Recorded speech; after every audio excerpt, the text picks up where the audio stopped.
राजीव राज DJ समदा lover से phone करो mummy सुन,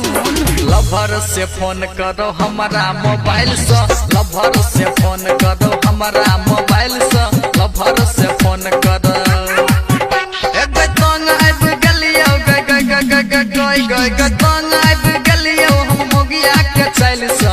राजीव राज डीजे समदा लभर से फोन करो हमारा मोबाइल से, लभर से फोन करो हमारा मोबाइल से, लभर से फोन करो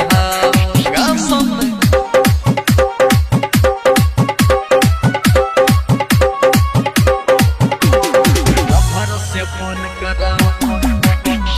DJ Umesh, DJ Umesh, DJ Umesh, Sukhipur बाजार, सुखीपुर बाजार। बतिया में सुनै छौ मौगी हमर गे फोने में राजीव राज डीजे समदा हाँ बतिया में सुनै छौ मौगी हमर गे फोने में लागल रहै छौ हरदम गे, कहै छै बजबे जे गै गै गै गै गै गै कहै छै बजबे जे मारबौ रे लात से, लभर से फोन करो गे मम्मी सुन, लभर से फोन करो हमारा मोबाइल से, राजीव राज लभर से डीजे फोन करो समदा हमारा मोबाइल से, लभर से फोन करो गे mummy. DJ Umesh, DJ Umesh, DJ Umesh, Sukhipur बाजार, सुखीपुर बाजार, सुखीपुर बाजार। राजीव राज डीजे समदा लेना बात गे राइटर नारायण सरोज कर बात गे, राइटर नारायण सरोज राजीव राज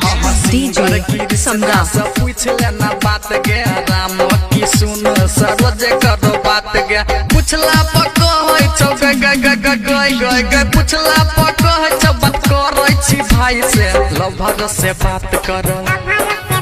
हम, लभर से बात करो हमारा मोबाइल से, लभर से बात करो हमारा मोबाइल से, राजीव राज डीजे समदा तंग आबि गेलियो गे गे गे गे गे गे गे गे, तंग आबि गेलियो हम मोगिया के चाइल से, लभर से बात करो, लभर से बात करो हमारा मोबाइल से, लभर से बात करो राजीव हमारा राज मोबाइल से, डीजे लभर समदा से सब दिन